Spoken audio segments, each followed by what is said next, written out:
Y sin embargo, este mismo párrafo, esta misma pregunta, no califica como derecho humano la libertad de expresión y la libertad religiosa que incluye la objeción de conciencia, que en este párrafo ni siquiera está contemplada como derecho, sino como una figura. Se la denomina incluida la figura de la objeción de conciencia. Ahora estos derechos de primera generación están siendo reventados por nuevos derechos humanos que vienen a contradecir los derechos humanos que todos conocíamos desde siempre. Por lo tanto, lo que está pasando es gravísimo. Van a terminar haciendo del derecho humano de libertad de conciencia, del derecho humano de libertad moral y del derecho humano de libertad de religión atentados a los derechos humanos LGBT y sexuales y reproductivos.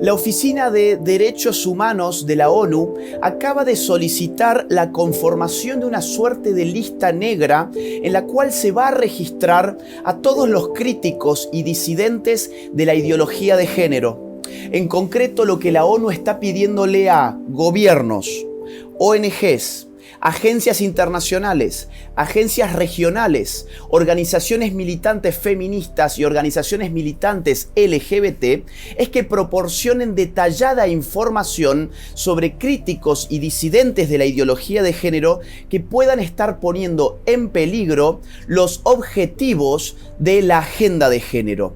Yo quiero leerles a ustedes algunos de los pasajes que tiene esta publicación de la ONU porque realmente es desopilante, es totalitario, es un Big Brother disfrazado de diversidad y derechos humanos y banderitas multicolor, por supuesto. Este comunicado de los burócratas de ONU comienza obviamente reivindicando el llamado enfoque de género de la siguiente forma. Dice así: los enfoques de género reconocen que o sea el género, está inextricablemente ligado a la construcción social, que los significados vinculados a las diferencias de sexo y otras se crean socialmente. Cuestionan el supuesto de que la identidad de género tenga correlación directa y necesaria con el sexo biológico. Bueno, esta es la típica cantinela de siempre, es decir, la sexualidad se explica a través de una sola variable llamada género, que a su vez depende de una construcción social. Por lo tanto, vacían la sexualidad de sus componentes y más aún de sus bases naturales. Esto obviamente no resiste un análisis científico serio en la medida en que el hombre tiene un cuerpo, en que la sexualidad está dada por ese cuerpo y que en todo caso esa sexualidad se enriquece socialmente, se enriquece en aspectos accesorios por una vivencia cultural específica que uno, si quiere, la puede llamar género, pero no puede anular con la categoría del género una realidad biológica permanente, o sea, no contingente como el género, que es la biología humana. Y si de identidad se trata,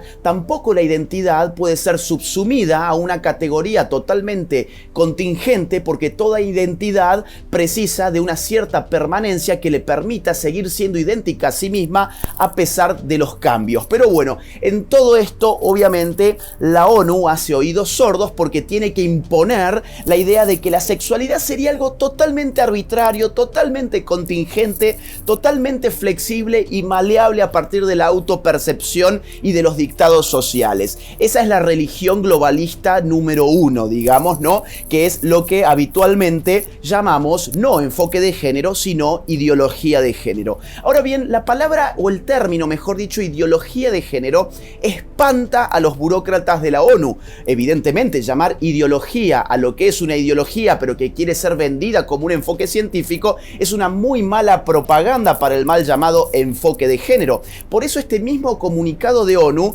dice lo siguiente a continuación. Se preocupa, tiene miedo, porque anotan lo que sigue. Existe actualmente... Voy a volver con eso porque ahí pasó un auto. Existen actualmente relatos que, bajo diferentes líneas de caracterización, incluida la acusación de la denominada ideología de género, lo pone entre comillas, tratan de eliminar el marco de género de los instrumentos y procesos de la normativa internacional.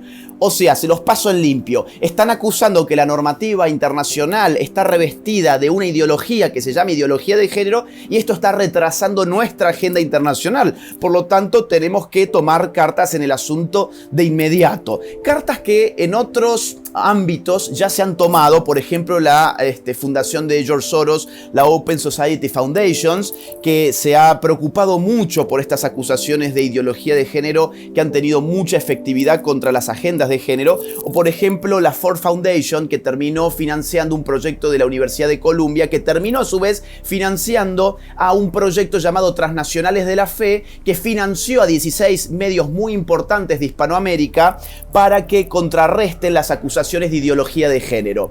Fíjense que, en concreto, a ver, lo que este comunicado de ONU le pide a los gobiernos, las agencias internacionales, las ONGs, los grupos feministas, los grupos LGBT, lo que se les pide es un informe que responda a una serie de preguntas. Entre esas preguntas encontramos las siguientes. No les voy a leer todas, les voy a leer algunas. Dice así: ¿existen ejemplos en los que se haya utilizado narrativas o ideología de género, generismo u otros conceptos relacionados con el género para introducir medidas regresivas, en particular, pero no exclusivamente, para las personas o comunidades LGBT? O sea, detálleme, por favor, si en su país se está llevando adelante una campaña contra la ideología de género y contra los lobbies feministas, LGBT y demás. Eso es lo que te está pidiendo, información. Otra pregunta, por ejemplo, que te hace la ONU para que le respondas en este informe. ¿Ha habido expresiones o declaraciones públicas de dirigentes políticos y o religiosos que hayan dado lugar a la prolongación, modificación o supresión indefinida de acciones, actividades, proyectos, políticas públicas o aplicación de enfoques de género? Esto significa, a ver, esas acusaciones de ideología de género, además de existir, ¿han tenido un impacto político real? Bueno, por favor, detallanos ese impacto, ¿sí? Porque necesitamos saber cómo enfrentar a los que enfrentan a la ideología de género, que es lo que desde la ONU se promueve como enfoque de género, que sería la solución a todos los problemas, ¿no? Ahora, la cosa se va poniendo mucho peor, porque digo, va desde lo más general a lo más particular. Seguidamente lo que le va a pedir son nombres. Quiere que gobiernos, ONGs, agencias internacionales, regionales y militancia feminista y LGBT brinde un listado, una lista negra a ONU de quiénes son esos disidentes. Así la pregunta se plantea en estos términos. ¿Quiénes son los principales actores que sostienen que los defensores de los derechos humanos de las personas LGBT están fomentando la llamada ideología de género? Lo pone entre comillas, obviamente. Y sigue así. ¿Cuáles son sus principales argumentos? ¿Han sido eficaces en la regresión de los derechos humanos de las personas LGBT? En otras palabras, ¿quiénes son? Dame los nombres. Dame los nombres, vamos a configurar un listado de quiénes son, cuáles son sus argumentos, qué efectos prácticos han logrado. Y esto la verdad es terrible porque uno no sabe qué puede hacer ONU en un futuro próximo con un listado como este. ¿Qué le puede venir a uno encima si forma parte de ese listado? No sé, boicot político, boicot económico, boicot laboral, que te expulsen de tu trabajo, por ejemplo, si apareces en un listado negro como ese, cultura de la cancelación, es decir, formar parte de un listado negro de el órgano más importante del poder global, que es la ONU, y no creo que sea cómodo para nadie. Tampoco creo que sea una actitud muy democrática, muy tolerante, muy diversa el estar haciendo listados negros con disidentes, ¿no? Pero bueno, la cosa obviamente siempre se pone en términos de que todo esto es para respaldar la diversidad y los derechos humanos, pero la verdad es que la única diversidad que estos burócratas contemplan es la diversidad de la cama, ¿sí? La diversidad de con quién te acostás o quién autopercibís ser, punto final. La diversidad ideológica, la diversidad religiosa, la diversidad política, la diversidad de expresión, la diversidad de opinión, la diversidad de pensamiento, todas esas diversidades no entran en el catecismo de la diversidad, digamos, de la ONU y toda esta agenda globalista. Ahora, esto es terrible porque efectivamente hay mucha gente que se piensa que somos más libres que nunca, que se piensa que, vivimos en el mundo de lo diverso simplemente porque existe una diversidad sexual y en la cama, cuando ya no existe más diversidad política, no existe más diversidad ideológica y probablemente no exista en breve más diversidad religiosa tampoco. Y todo esto, obviamente, además de la diversidad, se hace en el nombre de los derechos humanos. Derechos humanos que no se reconocen cuando se trata de libertad de expresión, ¿sí? De libertad de pensamiento, de libertad de cátedra, de libertad de prensa y de libertad de creencias religiosas. Les pongo un ejemplo de otra de las preguntas que se hacen a este respecto. Dice así: ¿existen iniciativas adoptadas por los estados en relación al derecho de la libertad de religión, creencias o conciencia, incluida la figura de la objeción de conciencia, que haya tenido el efecto práctico de limitar el disfrute de los derechos humanos, incluidos los derechos sexuales y reproductivos de las personas LGBT? A ver, se los paso en limpio. Si ustedes analizan bien esta frase, califica como derecho humano los derechos LGBT, por supuesto, son personas humanas, obviamente, y califica como derechos humanos los derechos sexuales y reproductivos, que ya sabemos todos a qué hace referencia y no lo puedo decir porque estamos en YouTube, pero si recuerdan los pañuelitos verdes sabrán a qué hace referencia eso de derechos sexuales y reproductivos. Y sin embargo, este mismo párrafo, esta misma pregunta, no califica como derecho humano la libertad de expresión y la libertad religiosa, que incluye la objeción de conciencia, que en este párrafo ni siquiera está contemplada como derecho, sino como una figura. Se la denomina incluida la figura de la objeción de conciencia, que en verdad es un derecho humano que deriva del derecho humano a la libertad, ¿sí?, de conciencia, a la libertad religiosa y a la libertad moral, que son derechos humanos fundamentales, son derechos de primera generación.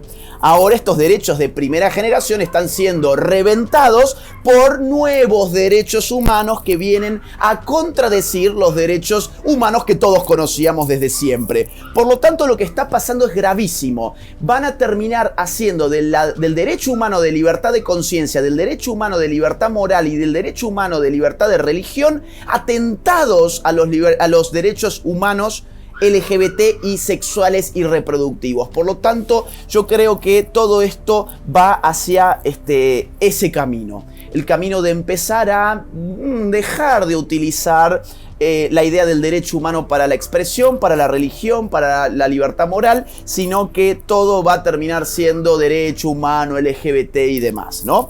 Bueno, finalmente lo que tengo para decir es que esto es una medida desesperada, porque saben que los que estamos combatiendo la ideología de género hemos logrado muchas cosas en los últimos tiempos. No hay que dejar de batallar.